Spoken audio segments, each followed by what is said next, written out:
রান্না করছি হাতে মাখা চচ্চড়ি। ছোট আলু, বেগুন আর এইটা যেটা দিচ্ছি এইটা আমাদের আঞ্চলিক ভাষায় বলে আইঠা।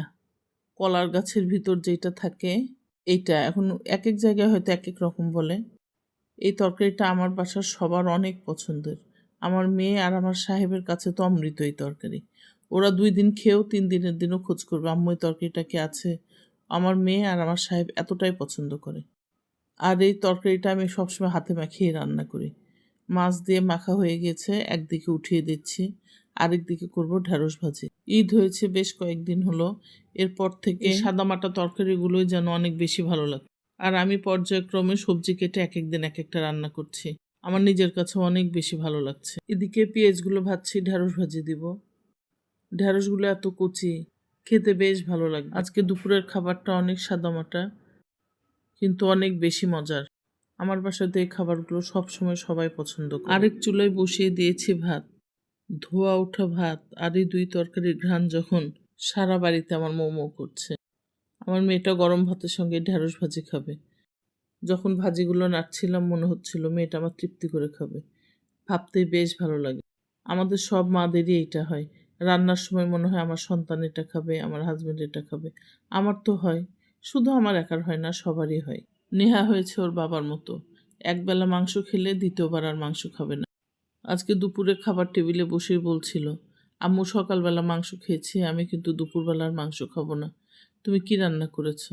আমি তো জানি ও খাবে না, ওর জন্যই ঢেঁড়স ভাজি করেছি, চচ্চড়ি করেছি। ওরা বাবা মেয়ে মহা খুশি। আমার ছেলেটা আবার মাংস অনেক বেশি পছন্দ করে, বড় মাছ আর মাংস। আগে ডিম খেত, এখন ভার্সিটিতে যাওয়ার পর আর ডিম টাচই করে না, এতটাই অনীহা হয়েছে। ও বলে আম্মু মেসে প্রত্যেক দিন ডিম দেয়, আমি বাসায় আসলে তুমি যেন ডিম খাওয়ার কথা বলো না। বাচ্চারা যখন বাহিরে থাকে তখন কি যে খারাপ লাগে। সবচাইতে বেশি খারাপ লাগে যখন ভালো মন্দ রান্না করি, তখন আর নিজের খেতে ইচ্ছে করে না। আমার ছেলেটা লিচু খেতে অনেক পছন্দ করে। গত বছর এরকম যখন লিচু নেমেছে আমার সাহেব নিয়ে এসেছে, ও তখন ছিল না, ও ভার্সিটিতে। আমি কেন যেন একটা লিচুও খেতে পারিনি। ছিলে দিয়েছি, আমার মেয়ে খেয়েছে, আমার হাজব্যান্ড খেয়েছে, কিন্তু আমি একটাও খেতে পারিনি। এটা আমি কাউকে বলিনি। আমার মেয়ে কেমন করে যেন বুঝতে পেরেছে, বলছে আম্মু খাচ্ছ না? বলছে না, ইচ্ছে হচ্ছে না।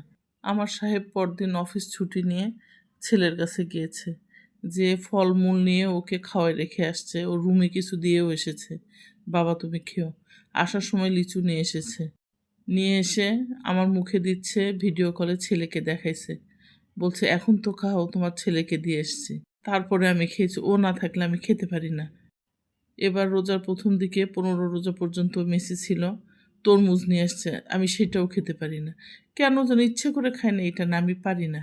হয়তো আমার মতো সব মায়েরই এইরকম হয়, জানি না কেন যে এরকম হয়। মেয়ে কাছে আছে তো এখনো বুঝতে পারছি। গল্প করতে করতে আমার রান্না প্রায় শেষ। চচ্চড়ি ঢেঁড়স ভাজি হয়ে গিয়েছে, এখন কচু রান্না করলাম। এটা মসুর ডাল দিয়ে পাতলা করে রান্না করেছি, শেষে ফোড়ন দিয়েছি। এই কচু ঘাটিটা অসম্ভব মজার, আমার তো খুব ভালো লাগে। আলহামদুলিল্লাহ।